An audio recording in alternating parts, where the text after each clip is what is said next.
Middle East. How would you compare and contrast the quantum opportunities in each of these markets? Yeah, that's an interesting question. The two markets are different. So the Middle Eastern market has a very strong appetite for adopting innovation, and they want to do it fast. So the hunger is there. That being said, in terms of maturity, that market is more in discovery phase. So the conversations start quickly there, but they take some time to mature.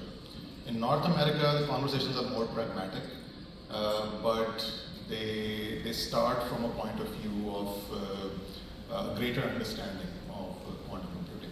So it's a combination between appetite versus maturity right now, and it's an interesting dynamic.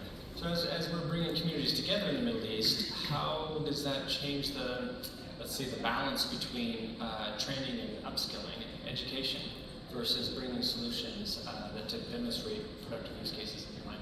Yeah, that's a really important aspect. I think one of the ways to mature a market is to create awareness, and educational initiatives and evangelization are key to doing that.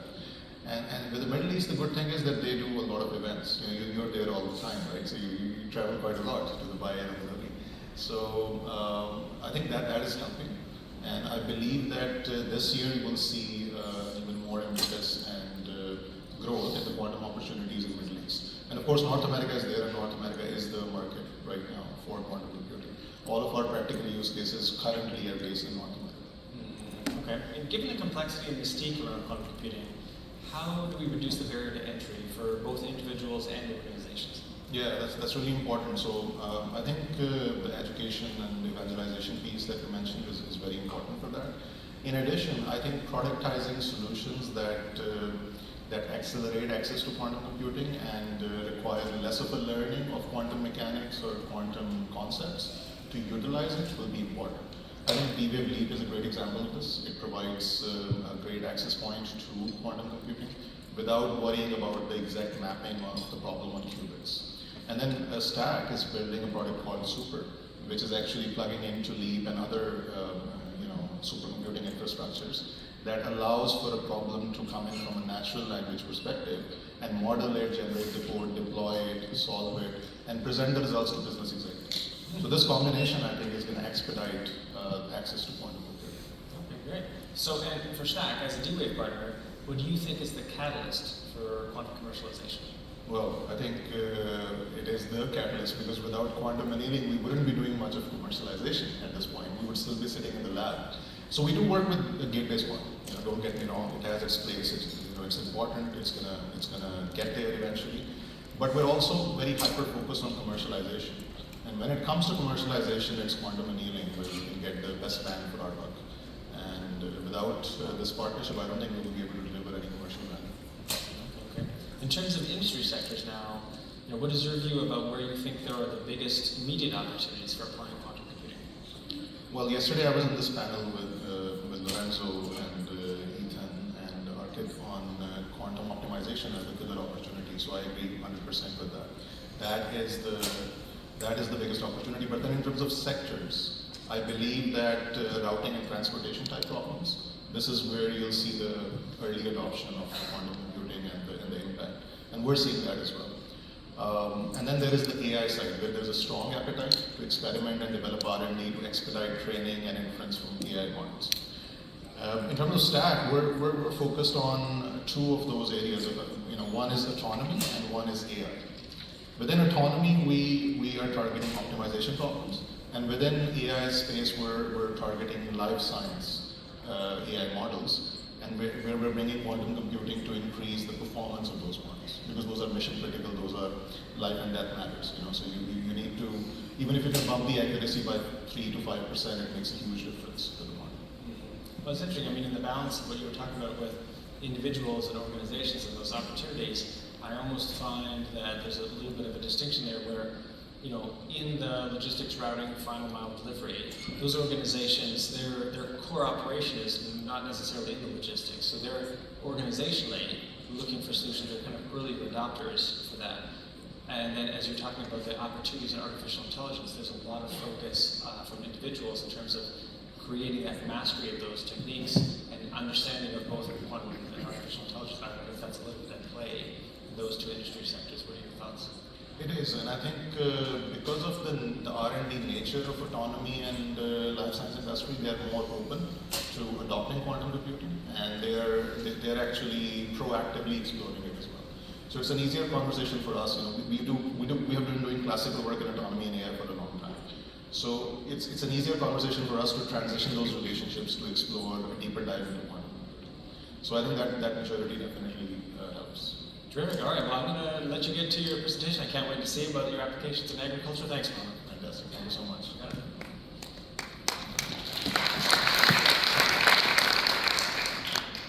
Okay, so let's dive in. So today I'm going to be talking about an optimization use case, quantum optimization, that we productized, and it is productized in a customer-facing application, and there are customers paying for the solution. You're not going to see like a test example or a local demo. You're going to see a live product, that's powered by quantum computing, and you're going to see in real time how quantum computing is used to solve this problem. So, what is the problem? It is planning the operations of autonomous machines at scale. Okay, so this particular presentation will focus on ground vehicles, autonomous ground vehicles, and particularly in agriculture. So this particular product is focused on agriculture, but the use case is extensible to drones, to ground vehicles and other industries. And I'm going to talk a little bit about that as well. But let's dive into this particular use case first. So yeah, Murray already introduced me. Founder and CEO of Staque, and I also worked with Verge for several years, which I'm going to focus on during this presentation. Okay, let's put the problem in perspective, because I don't think there are a lot of domain experts from agriculture sector here. Is there anyone from agriculture? Okay, one. Okay, good. I expected 0, but there's 1. That's really good. Okay, so land is a finite resource that we have. We depend on land for food, for raw materials, for a gazillion products that we use. Okay, it's a finite resource. It's depleting because as we do agriculture, we are eroding the soil. We're taking nutrients out of it. Sure, we can replenish those nutrients with fertilizers and as such, but still overall we're increasing the entropy and decreasing the value or nutrients of the land. And then over the last few decades, the cost of doing agriculture has gone up tremendously. And the biggest cost is equipment. The agricultural machines are becoming more and more expensive.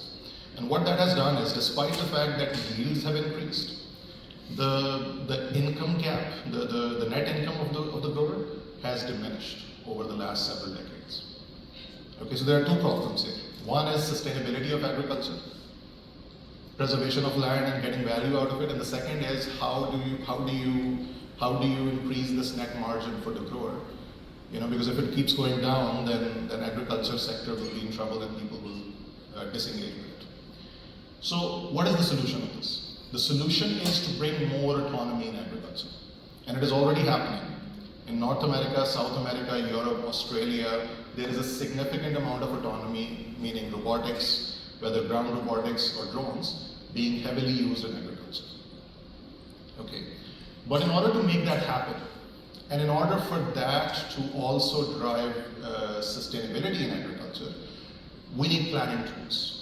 We need to plan these operations in a way that keep them sustainable and that also deliver the most productivity for the grower so that income gap can be reduced.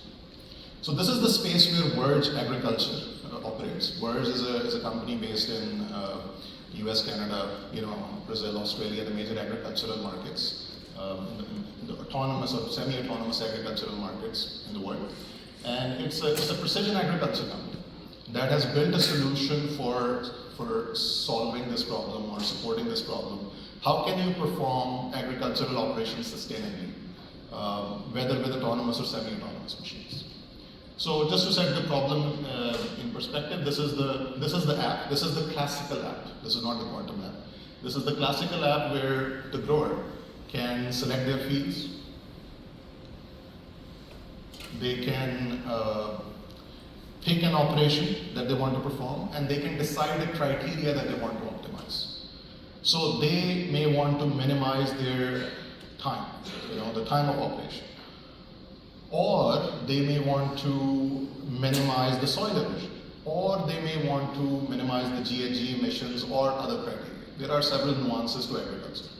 It's not simple because you're operating in an irregular terrain. Okay, and then there are in South America and Brazil, for example, you have terraced fields. So there are a lot of nuances to these decision makings that growers have to contend with. And this tool actually helps them plan and execute these operations. They can export the operation to the machine and then run it, basically. That's the idea. This is the classical app. There are two problems with it. One is that how do you scale it? If you want to perform these operations at a large scale, the computational overhead that goes into this decision making is heavy. These are not easy problems to solve.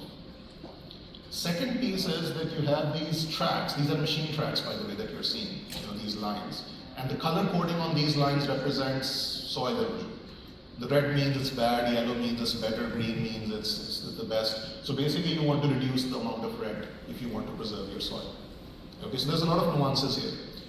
But then one other important aspect is, once you get these lines, these tracks for the machine, how do you navigate them? Where do you start? Which track you start from? Which track do you go to next? And then where do you go? And where do you come back? And how do you execute those turns? Because some of these machines are big. I'm talking about 150 feet wide machines. So in agriculture, autonomous machines doesn't necessarily mean it's a small robot. That happens as well, but there are these large machines with big bones that need to execute turns. So there are a lot of considerations here in decision making. So how do we solve those problems? One is scalability of this, and second is the execution as a single route. What is the machine supposed to do from start point to end point? All of that as one route.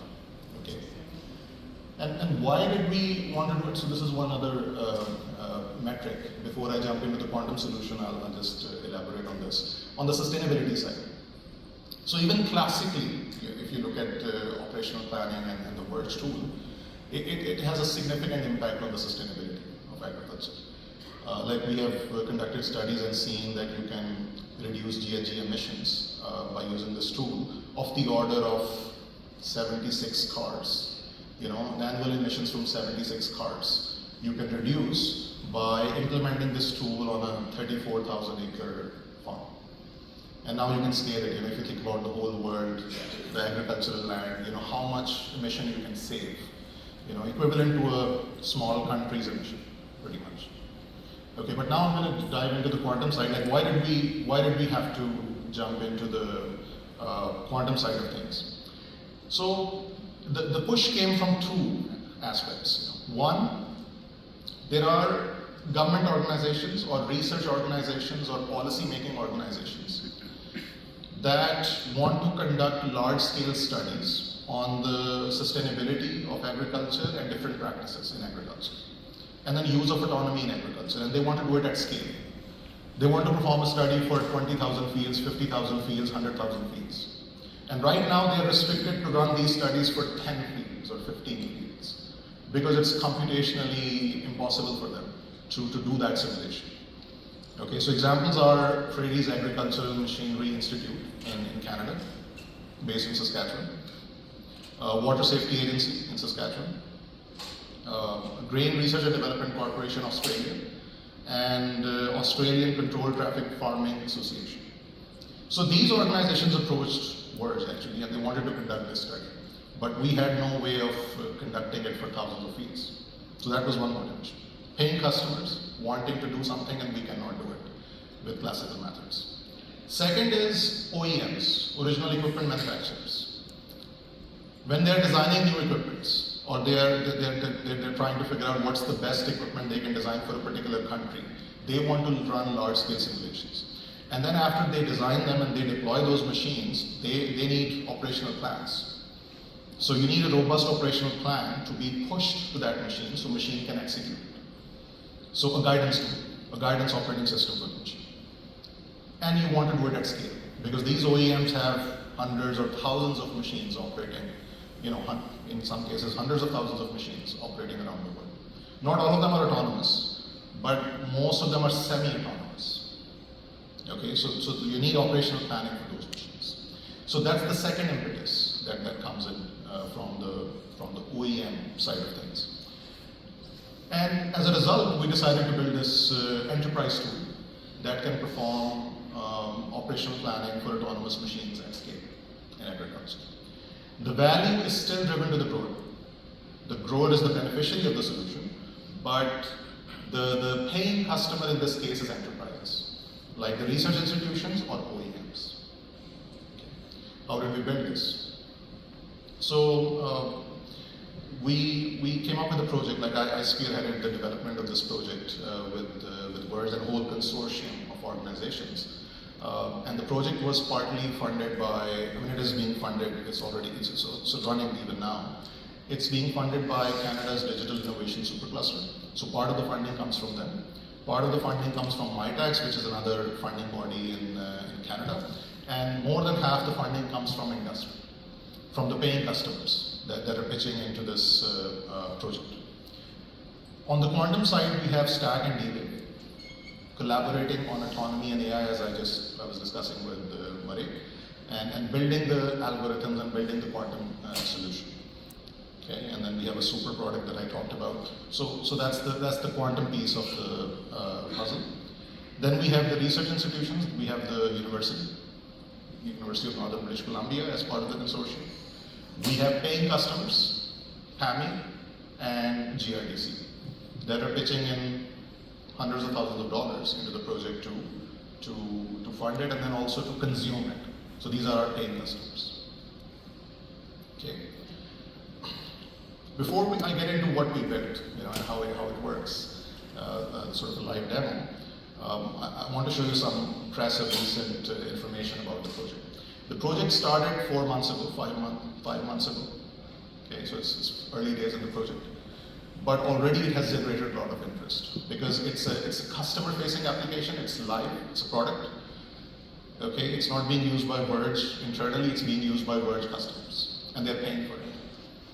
Okay, and as a result, Digital Supercluster in their press release called it one of the world's first productized customer-facing applications of quantum. So quantum is not in the lab anymore. If you need proof of that, there is some proof here. And these are not our words. These are the words of an innovation funding body, major funding body from Canada. I don't know how many of you take Canada seriously, but you should. We do a lot of innovation. And we fund innovation. We fund a lot of innovation in Canada. Okay, so take it seriously. And then Quantum Insider picked it up. There was a lot of press around it. There was a lot of buzz around it. You can take a look. Okay, but now the most exciting part. Let's do a live demo. Let's see it in action. What did we build? What is it? How does it work? And technology can be finicky, so I don't know if it's going to work. Finger crossed. So I have my Leap account logged in, so that we can see the problem getting submitted to it in real time and getting solved and how much time it takes. And then I have the Launchpad, which is Verge's product, logged in. And you can see the URL, it's app. It's not demo, it's not staging, it's not test, it's app. This is production environment, okay? So what I'm gonna do, I'm gonna run a demo with 50 fields. Okay, so we have been able to do tens of thousands of fields, but from the interest of time, I'm gonna use 50 fields. So it used to take us 10 seconds per field to generate a route for these machines, which means for 50 fields it would take us how much? 10 minutes, close to 10 minutes, 8 to 10 minutes to generate this. But you'll see here hopefully that we will be able to generate it in 1 second per field or less. So we'll get the results in 50 seconds. And then I'll explain to you what the results are, what do they mean, and what are the complexities, why this is a problem that's hard, and it required a quantum solution. Okay, so fingers crossed. I'm gonna run this. Okay, so routing. Start counting. Okay, 50 seconds. Or around 50 seconds. There is some overhead, for the systems to communicate with each other and results to come in. On the quantum machine itself, it takes less than 10 seconds approximately. The rest of the time is communication. So those of you who are thinking about productizing quantum computing should think about those aspects as well. It's not just the solver time that matters. It's how the systems communicate with each other and all of that comes into it when you're productizing something. So we wanted to get a productized time of 1 second or around 1 second. We were hoping for 2 seconds, but we made it to 1 second. And this is only 4 months into the project, and we still have a year and a half to go on the project. So I think by the end of it, we'll have even, oh yeah, it's done. Okay, I kept talking. Anybody kept track? Well, I'm happy, so it's done, it's working, cool. So, but what is it? What did we do in these 30, 40 seconds, whatever we did? We have generated machine routes for these 50 fields, and they are color coded. So basically the green point is the start point, the recommended start point. The red point is the recommended end point. And the arrows show you how you go from green to red. Okay. Seems like a simple problem, like what's the big deal about it? Why is it a tough problem? I'll show you why it is tough. So I'm gonna go to, let's go to this field. Okay, and I'm gonna zoom in to this field. Okay, take a look at this one. This is a field with some obstacles, some holes, so obstacle means maybe there's a tree there, maybe there's a pond there, so you're not farming there, you're farming around it. And you want to farm as much of it as possible around it. So you have these loops. So what growers do, those who are familiar with agriculture, they do a perimeter pass of the machine around the field. Then they do perimeter passes around those obstacles. So they do loops, okay? And then they do passes, up and down, or left, right, whatever, whichever direction they want to take. This is how you get these tracks. But now we want to make a route from a start point to end point. So there are 2 issues here. One is you need to decide which track do you go to next. When do you do the loop? When do you do a loop around obstacle 1, obstacle 2, obstacle 3? Okay, and how do you do it in such a way that you minimize your distance or time? This is, for those who are familiar with computer science, this is kind of a traveling salesperson problem. Because you're navigating a bunch of tracks and minimizing your time, and there are some agricultural constraints that you have to meet as well. That's why this is complex. It's an NP-hard problem. Okay, and we're solving 50 NP-hard problems here at the same time. Okay, and in a very short period of time. So I'm going to run the simulation, meaning I'm going to run a slider here that shows you how the route actually looks like. And you'll see it's highly non-trivial. Okay, let me start this. So the recommendation is you do the boundary pass first, the perimeter pass. Then you go to a track, you go back. Oh, this is interesting. Look at this. If you look at any major agricultural OEM system, they would tell you to go to the next track. Do the first track, go to the next one, then go to the next one. So nearest neighbor, go to the nearest neighbor. But that is not the best solution. This is highly non-trivial now. You're going like you're skipping 4 tracks, going somewhere else, doing a loop around the obstacle, and then you continue. Oh, you skipped another 2 tracks. Oh, now you went back and forth, back and forth, back and forth. And you're not just randomly going back and forth. You're always trying to use the track or the pass you already generated, because you want to minimize the wheel traffic in the field. You don't want to erode your soil. Okay, so you latch onto the perimeter passes to go back and all of that stuff. There's a lot going on. But what you can see is that this is highly non-trivial. And this is the part the classical computers struggle with. You can use a classical optimization solver to do something like this, but it will take you a long time. As I said, 10 seconds. Okay, so now let's put this in perspective. Pammy wants to do a study on 25,000 fields. Let's pick 10,000 fields. So how much time would it take us to generate those results for 10,000 fields? Well, let's take some OEM, that wants to run operational plans on 10,000 autonomous machines. How much time would it take us to generate those plans? 27.5 hours. And we can throw some parallel compute at it and reduce the time, but we cannot make it like a fully parallelized, like we cannot have 10,000 CPUs or GPUs working in parallel. The cost would go through the roof. And there are certain aspects of this application that cannot be parallelized. There's a lot going on in the background here. Okay, so 27 hours to generate those. And we have brought that down to 2.5 hours right now. Okay, so 10th of the time that it was taking us before.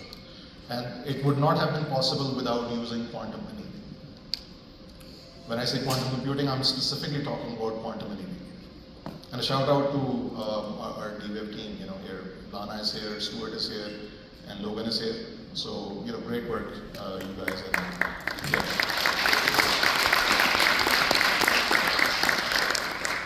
Working with Staque, DWave, and making it Staque and Verge and making it happen, and really appreciate it.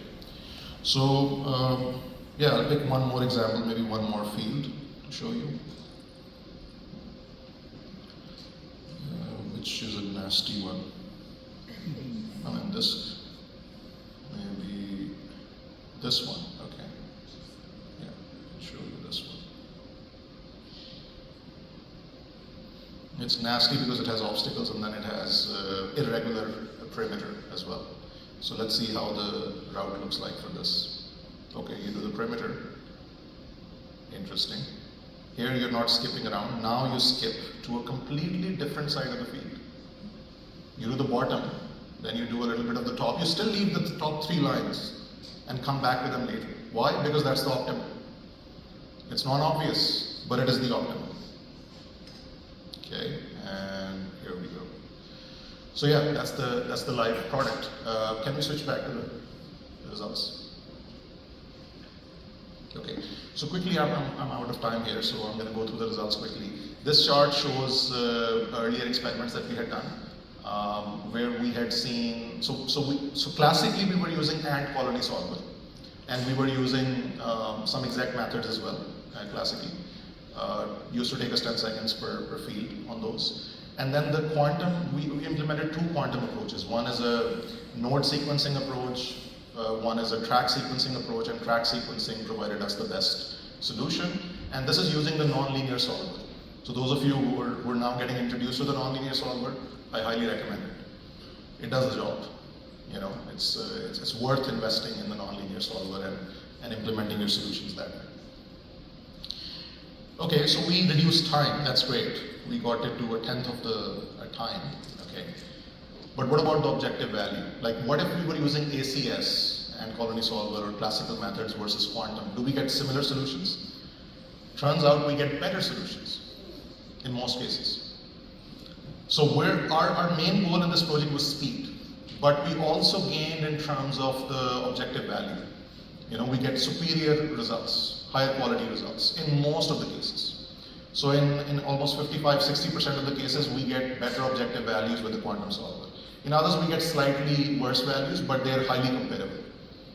When they're better, they're really better. And then when they're worse, they're only slightly worse. So this is excellent. Okay. So for both approaches, node sequencing as well as track sequencing approaches. And then I'll finish with our commercialization. I already talked about PAMI. PAMI is using it. GRDC is using it. We're going to release it to other parties in Europe and elsewhere through APIs. So APIs are coming.